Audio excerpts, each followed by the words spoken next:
नाज़रीन, ठट्टे में सिंध हुकूमत के सहकार से गुरबत घटायो प्रोग्राम तहत समाजी तंजीम सरसो तरफा गोट लाखो भंभरो में गोठाणन के रोजगार लाए फंड दिना विया आहिनि। वधीक तफ़सीलुनि लाइ असां वीडियो लिंक ते मौजूद है आवाज़ न्यूज़ जो रिपोर्टर महमूद भंभरो। जी महमूद। सिंध हुकूमत तरफ़ां एक प्रोग्राम गुरबत घटायो मुतारिफ़ करायो वियो आहे। उन हवाले सां ॻोठ लाखो भंभरो जेको आहे उन में जेके हिते जूं ग़रीब औरतूं आहिनि उहे हिन वक़्तु पंहिंजे पेरनि ते बीठल आहिनि। सिंध हुकूमत तरफ़ां उन्हनि खे फंडिंग कई वई आहे। असां हिन वक़्तु ॻोठ लाखो भंभरो में मौजूदु आहियूं।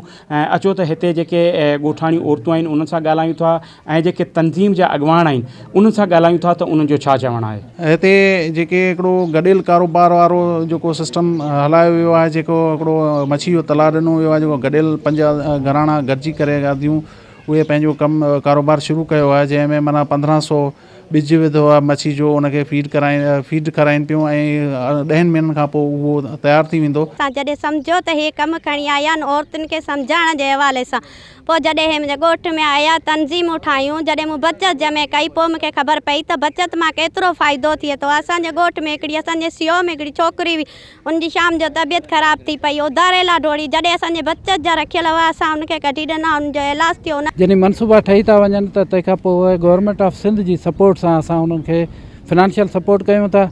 हिन ॻोठ में जेकॾहिं असां बीठा आहियूं ऐं हिन में 6 औरतुनि खे इनकम जनरेशन ग्रांट ॾिनी वई आहे त उहे पंहिंजो कारोबार करे सघनि। जेके असीं चवंदासीं त भई सिंध जे ॻोठनि जी औरत बेज़बान आहे, उहो नथी ॻाल्हाए सघे, पर इहो ग़लति हो। ऐं अॼु इन्हनि औरतुनि इहो साबित कयो त जॾहिं जिते बि इन्हनि खे माहौल मिलियो आहे त हीअ कंहिंखां बि घटि न आहिनि ऐं ज़िंदगी में अञा बि इन्हनि खे जेॾा मौक़ा मिलंदा त हीअ साबित कंदियूं त असां इंसान आहियूं ऐं इंसान खे जॾहिं जिते बि जेको मौक़ो मिलंदो आहे त उहो साबित कंदो आहे। 14 माण्हू अहिड़ा हुआ जिन वटि घर कोन हुया, जिन खे सरसो वारनि 1,10,000 रुपए जी ग्रांट ॾिनी, जिन घर ठाहिया आहिनि उन घरनि में रहनि पिया।